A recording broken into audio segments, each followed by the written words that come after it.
हम बालिग होते हैं, हम पर नमाज फर्ज हो जाती है, मालदार है तो हज भी फर्ज हो गया, दौलत है तो ज़कात भी फर्ज हो गई, आकिल बालिग है रोजा भी फर्ज हो गया, शरई अहकाम हम पर नाफिज हो गए। लेकिन मेरे दोस्तों, हम 20 साल 22 साल 25 साल 40 साल के हो गए, लेकिन हमको अपनी नमाज की फिक्र नहीं, हमको सही से कुरान पढ़ना नहीं आता, हमको वजू के फराइज नहीं मालूम है ढंग से। मैं एक मखसूस तबके को उलमा तलबा इनकी बात नहीं, अपने आवाम की बातें करते हैं, लेकिन हमको न सीखने का शौक है और न ही उसकी फिक्र है हमें कि हमें नहीं आता। लेकिन तवज्जो चाहता हूं, इराक की सरजमीन कूफा की सरजमीन है, ये वही कूफा है जहां मुस्लिम बिन अकील की मज़ार, ये वही कूफा है जो मौला अली का दारुल खिलाफा है, ये वही कूफा है जहां के लोगों ने नवासे रसूल के साथ दगाबाजी किया। वहां एक दरसगाह लगी हुई है, जिस दरसगाह में पढ़ाने वाली शख्सियत को इमाम आजम अबू हनीफा कहते हैं। कहें सुभान अल्लाह। ऐसा इमाम कि जिनका नाम लब पर आए तो दिल रोशन होने लगता है, वो इमाम जिसका नाम उलमा के दिलों की राहत बनता है, वो इमाम जो 30 साल तक मुसलसल एक रकअत नमाज में पूरे कुरान को खत्म कर रहा है। वो इमाम 30 साल तक मुसलसल नफली नमाजों में अल्लाह अकबर कह के खड़े हो जाते, तो वन्नास की सीध भी पढ़ते अल्हम्दुलिल्लाह से, तब जाकर रुकू फरमाते।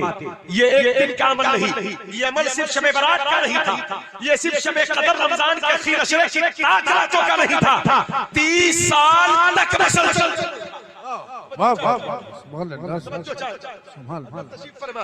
वो इमाम आज़म जिन्होंने 100 मरतबा अल्लाह रब्बुल इज्जत को ख्वाब में देखा। नहीं बोलेंगे सुभान अल्लाह, ऐसी बातें तो बोलने के लिए है, यही तो बोला जाता है, यही तो बोला जाता है, और खुलूस से बोला करें सुभान अल्लाह निस्फुल मीज़ान, सुभान अल्लाह कहने वाले को आधा मीज़ान भरकर सुभान अल्लाह सुभान अल्लाह। इसलिए तवज्जो चाहिए। वो इमाम आज़म अबू हनीफा, उनकी दरसगाह में रात के बाद, आधी रात के बाद एक 14 साल का नौजवान पहुंचा और आप इबादत में मसरूफ थे। किसी ने कहा, नौजवान कौन है तू? कहा इराक का रहने वाला हूं। कहा किस जगह का? कहा इसी कस्बे का, कूफे का। इसी कूफे। काम क्या है? कहा इमाम आज़म से मिलना। कहा बेटा क्या काम है इमाम आज़म से? कहा मसला पूछना है। तो कहा पूछ लो, हम लोग इमाम आज़म के पास पढ़ते हैं, पूछो तो शायद तुमको जवाब दे दे हम लोग। कहा नहीं, तुमसे नहीं पूछना, इमाम आज़म से पूछना। तो कहा क्या मसला बहुत बड़ा है? कहा मेरे ख्याल से बहुत बड़ा है, मैं पहला साइल हूँ, पहली बार इमाम आज़म से सवाल कर रहा हूं। कहा इतनी बड़ी बात करता है तुम्हें? अरे कोई मसला है तो बोल। कहा और कोई बात होती तो मैं आपसे पूछ लेता। वजू बनाने की फर्जियत और सुन्नत मुस्तहब बात नहीं करनी है, शायद सवाल कर लूं तो हैरान हो जाए, इसलिए मुझे खामोश होने दे। 14 साल का बच्चा इमाम आज़म के शागिर्दों से इस तरह बात कर रहा था।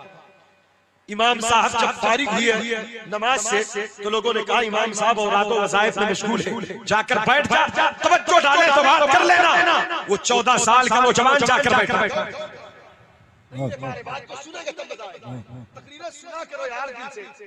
वो बच्चे स्कूल में फेल हो जाते हैं जो 40 मिनट तक टीचर की स्पीच गौर व फिक्र से नहीं सुनते,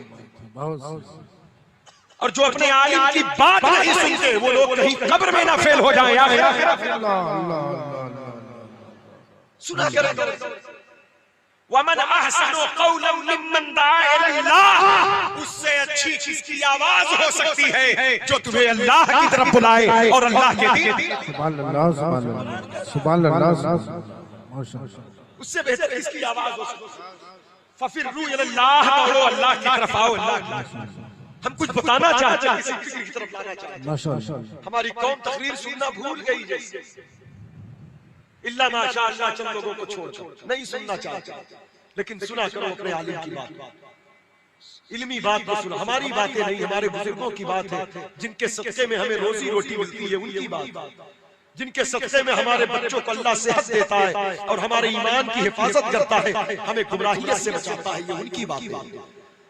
जिन बाबरकत नाम के वसीले से हम सब की दुआएं कबूल होती है, ये उनकी बातें हैं। हम उसे नहीं सुनते। 14 साल का नौजवान इमाम आजम के पास गया, सलाम अर्ज किया तो जानू बैठ गया। कहा बेटे कौन हो? कहा हुजूर इसी कस्बे का रहने वाला हूँ। कहा क्या नाम है? कहा मेरा नाम मोहम्मद है। सुभान अल्लाह। ये वही इमाम मोहम्मद है जो इमाम आजम अबू हनीफा के सफ़े अव्वल के शागिर्द हैं। ये पहली मुलाकात है। तो कहा बेटे कैसे आना हुआ? कहा हुजूर एक सवाल, एक मसला पूछना है। कहा बेटे आधी रात को ऐसा कौन सा मसला पेश आ गया? कहा हुजूर अगर ताखीर होती मैं कल पूछता तो शायद गुनहगार हो जाता। कुछ तरद्दुद है, कुछ फिक्र है, उलझन है मुझे। कहा बेटा बोलो बात क्या है? कहा हुजूर अगर नाबालिग बच्चा इशा की नमाज अव्वल वक्त में पढ़े, नाबालिग बच्चा, और उसी रात फिर वो बच्चा बालिग हो गया और वक्त इशा पाया गया,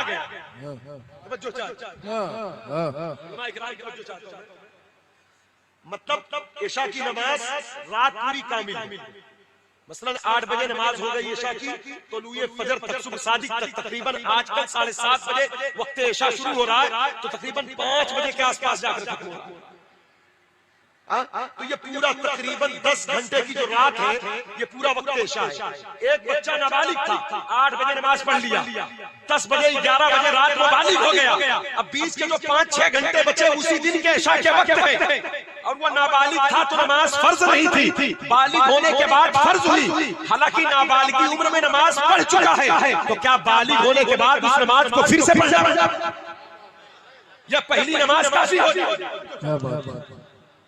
या पहली नमाज काफी हो जाएगी? सवाल आप समझते? ये उलमा सब जानते हैं। आप सवाल समझे? सवाल समझ में आया? इमाम आजम ने निगाह उठाया, निगाह उठाकर कहा बेटा नमाज दोबारा पढ़ना पड़ेगा। तो कहा हुजूर वाला मैं जसारत नहीं कर सकता आपकी बारगाह में कुछ बोलूं, लेकिन एक गोशा मेरे ज़हन में उसे साफ कर दे। कहा वो क्या है? कहा हदीस शरीफ है, मैंने उलमा से सुना 7 साल के बच्चे हो तो नमाज पढ़ने का हुक्म दिया जाए, 10 साल के हो तो मारकर नमाज पढ़ाई जाए। तो जब नमाज होगी ही नहीं तो फिर ये 7 साल में हुक्म क्यों? 10 साल में सख्ती क्यों?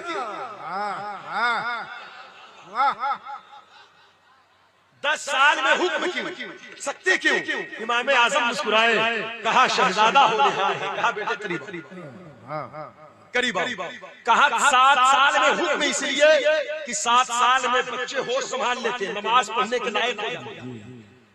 बड़ों की सफ में अगर तरबियत ढंग से हुई है तो वो नमाज मुनक़ता सफ नहीं बनेंगे, बल्कि वो सफ में बीच में खड़ा कर नमाज पढ़ने के लायक।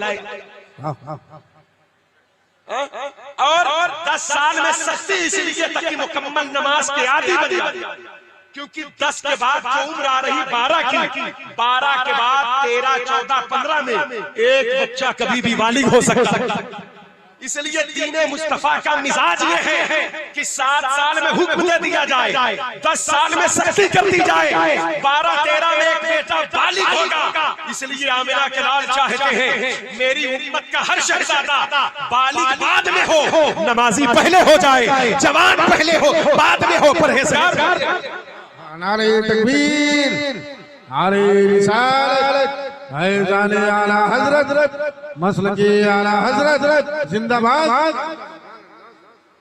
अच्छा एक बात और बताएं, कभी कभी हम कोई मसला पूछते हैं, किसी आलिम से जानकारी हो गई हमको, तो हम उससे दूसरों पर ठोस जवाब, भाई इको कम कर दे, माइक की आवाज क्लियर कर दे, भैया वो माइक वाले सुनते रहा करें, आप लोग आवाज इको कम करें, ये आवाज क्लियर जाए, इको बंद कर दे, बिल्कुल आवाज साफ कर दे, बस बेस कम कर दे। तवज्जो चाहता हूं मैं। हमारे यहाँ कभी कभी सब नहीं, कुछ अवाम में ऐसे लोग हैं, किसी आलिम से कुछ मसला पूछ लिया तो बतौर इम्तिहान उससे उलमा ही से पूछते हैं। मुफ्ती साहब कुछ बता देंगे तो मतलब उसका ठोस रोब जमाना है। इल्म रोब ठोस जमाने के लिए नहीं होता, इल्म अमल के लिए होता है। इल्म अमल के लिए होता है। 14 साल का शहजादा जब सुनता है नमाज नहीं हुई, दोबारा पढ़ना पड़ेगा, तो वही खड़े होकर कहता है अल्लाहु अकबर, क्योंकि ये उसी शहजादे की रात थी जो नाबालिग था। 12 बजे रात से पहले नमाज पढ़ चुका था, 12 के बाद बालिग हो रहा है, तो उसकी अदायगी की इतनी फिक्र हुई, कहा सुबह हुई तो कहीं नमाज ना कज़ा हो जाए, गुनहगार। आज हमारी कितनी नमाजें कज़ा हुई, हमें फिक्र है कुछ? मेरे दोस्तों, इसलिए दीन पाके मुस्तफा के करीब हो जाओ। नमाज के पाबंद बनो। रमजान का महीना आ रहा है, सच बोलो, हलाल खाओ। रमजान मुत्तकी बनाने आ रहा है, तकवा की राह के मुसाफिर। अहले इल्म से, उलमा से करीब आ जाओ और दीन सीखो, इल्म सीखो। इल्म वही है जिस पर अमल हो, आलिम वही है जो बाअमल हो। कुरान कह रहा है ज़ालिकल किताबु ला रैब फीह हुदल लिल मुत्तकीन। ये वो किताब है जिसमें किसी किस्म की शक की गुंजाइश नहीं। और हुदल लिल मुत्तकीन, ये किताब पढ़ेगी दुनिया, लेकिन दिल रोशन उसी का होगा जो परहेजगार होगा। इस किताब से हिदायत वही लेगा जो परहेजगार होगा। सवाल उठा परहेजगार कौन है, तो खुद कुरान ने कहा मैं खुद बताऊंगा परहेजगार कौन है। तो कहा इन्नमा यख्शल्लाह मिन इबादिहिल उलमा, जो इल्म वाले हैं वही अल्लाह से डरने वाले हैं। जो उसके पास इल्म होता है वही खशियत इलाही का गलबा होता है। जहां इल्म होता है वही तकवा होता है, और जहां इल्म हो तकवा ना हो तो वो इल्म ही नहीं है। और जहां तकवा होगा वहां इल्म खुद ही मौजूद, क्योंकि खशियत का गलबा इल्म की ही बुनियाद पर है। अब आए जरा देखे, एक बच्चे को छोटी सी उम्र में इतनी फिक्री थी। सुबह हुई तो वो बच्चा अपने वालिद से कहता अब्बा जान, यानी वही इमाम मोहम्मद, अब्बा जान। कहा बेटा क्या बात है? कहा मेरा दाखिला करा दे, मैं इमाम आजम से पढ़ना चाहता हूँ। पढ़ने का शौक निकल गया ना, मजहबी किताबों को देखने का मन नहीं करता ना, मोबाइल ने अपाहिज कर दिया ना, कुरान अलमारियों की जीनत बनकर रह गया ना। माँ बाप का इंतकाल हो जाए तो ये मदरसे के बच्चे और उलमा पढ़ने पढ़ाने वाले जाने, वही चारों कुल पढ़े, वही आयतल कुर्सी पढ़े, वही साले सवाब करे, वही नज़र करे। लॉकडाउन के बाद से मदारिस इस्लामिया का के हालात बेहतर न हुए। जो मदरसों की रौनकें थी आज तक बहाल न हो पाई, लेकिन वो बहाल कराने के लिए हमें और आपको आगे आना होगा। दीन पढ़ो, दुनिया पढ़ो। मैं एक बात बोलता हूं अपनी तकरीरों में, आप डॉक्टर बनो, इंजीनियर बनो, फिलासफर बनो, मंतकी बनो, सब कुछ बनो, लेकिन सबसे पहले मुसलमान बनो। और एक बात और मेरी लिख लें, मैं उलमा इकराम की दस्तबोसी करके ये बात का ऐलान करता हूं, हम अपने बाप के बेटे बाद में हैं। हम अपने बाप के बेटे बाद में हैं। आमिना के लाल के गुलाम पहले हैं, इसलिए मदीने वाले का दीन पहले सीखेंगे। सुभान अल्लाह, सुभान अल्लाह। हम किसी भी डिपार्ट में हो, मुसलमान बनकर हो, तो वो डिपार्ट भी दीन की तबलीग बन जाएगा। हम डॉक्टर हो और गुलाम हुजूर के हो तो वहां मरीजों पर रहम होगा। हम वकील हो और गुलाम हुजूर के हो तो वहां कमजोर तबके की खिदमत हो जाए। लेकिन हम बड़ी बड़ी गद्दियों के वारिस, बड़ी बड़ी कुर्सियों के मालिक, बड़ी बड़ी डिग्रियों को हाथ में ले लिए, सब कुछ तो हासिल कर लिया, लेकिन हुजूर की मोहब्बत हमारे दिल में नहीं, सरकार की गुलामी का पट्टा हमारे वजूद में नहीं। इसलिए हम बड़ी बड़े चीजों पर कब्जा तो कर लिए, लेकिन इस्लाम की रोशनी नजर नहीं आती। ये दीन बुला रहा है, तवज्जो चाहता हूँ। एक शहजादा आज अपने वालिद की उंगली पकड़ करके इमाम आजम की दरसगाह की तरफ पढ़ने के लिए चला। बच्चों देखो, ये 14 साल का बच्चा है जिसको दुनिया इमाम मोहम्मद कहती है। मैं ये नहीं कहता कि अब कोई दूसरा इमाम मोहम्मद होगा, नहीं, लेकिन अगर हम राह मुस्तकीम के मुसाफिर बनेंगे तो इमाम मोहम्मद की बरकतें हम तक जरूर आएगी, उनका फैज जरूर आएगा, उनका करम हमारे साथ है, उनका इल्म हमारे साथ है, उनके मुजाहिदात हमारे साथ है, उनके दरबार की बहारें हमारे साथ है, उनकी चौखट का फैजान हमारे साथ है। आज जब पढ़ने के लिए चले तो वालिद ने इमाम आजम से कहा, बेटा, इमाम आजम से कहा, हुजूर मैं जानता हूं आपकी दरसगाह में बड़े बड़े लोग बैठा करते हैं, मेरा बच्चा इस काबिल नहीं कि वो आपकी बातों को सुन सके और उस बातों को सुन करके वो उसको अपने जहन में कबूल कर सके। इमाम आजम ने कहा, आपका बेटा कौन है? कहा, वो सामने एक बच्चा है, वही मेरा बेटा है। गौर से देखा, कहा कि यही वो बच्चा है जो रात को मसला पूछने आया था। लोगों ने कहा, हुजूर हाँ यही वो बच्चा है जो रात को मसला पूछने आया था।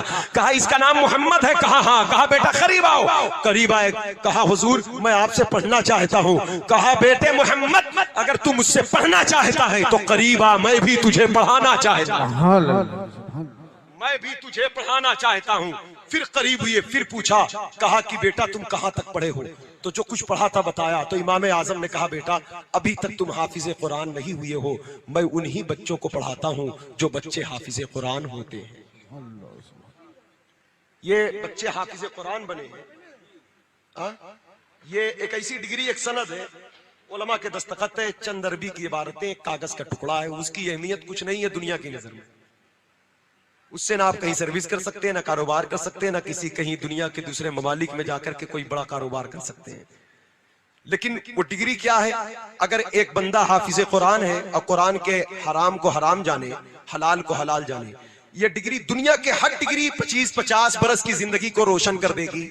लेकिन ये मदरसे की चार दीवारी से जो कुरान को हिफ्ज कराकर एक कागज के टुकड़े की एक सनद बज़ाहिरी तौर पर दी गई, सनद ना भी दी गई तो अल्लाह के यहाँ ये डिग्री ऐसे मौजूद है, कयामत के दिन जहां सजदे कांप रहे होंगे, हाफिजे कुरान के पास वो डिग्री होगी कि 10 ऐसे लोगों को जन्नत में लेकर जाएगा जिस पर जहन्नम वाजिब हो चुकी।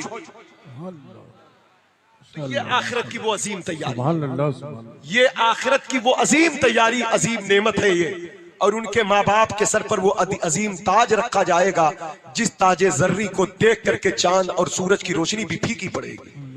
इसलिए अपने बच्चों को कुरान पढ़ाओ, कुरान पढ़ो। कुरान पढ़ना इबादत है, कुरान छूना इबादत है, बावजू होकर कुरान देखना भी इबादत है, कुरान से मोहब्बत करना भी इबादत है।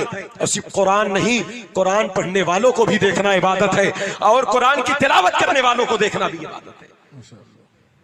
ये कुरान बड़ी अजीम किताब है, बड़ी बाबरकत बाफैज किताब है। इमाम आजम ने कहा बेटे जाओ हाफिज बनकर आओ। शौक देखा इमाम मोहम्मद का, कहा हुजूर बस दुआ फरमा दे, अल्लाह ने चाहा तो मैं हाफिज कुरान बनकर आपकी आंखों के सामने आऊंगा। इमाम मोहम्मद घर की तरफ चले और 7 दिन गुजरे थे। 7 दिन के अंदर फिर कुरान पढ़ने आ गए, वह इमाम आजम के पास पढ़ने आ गए।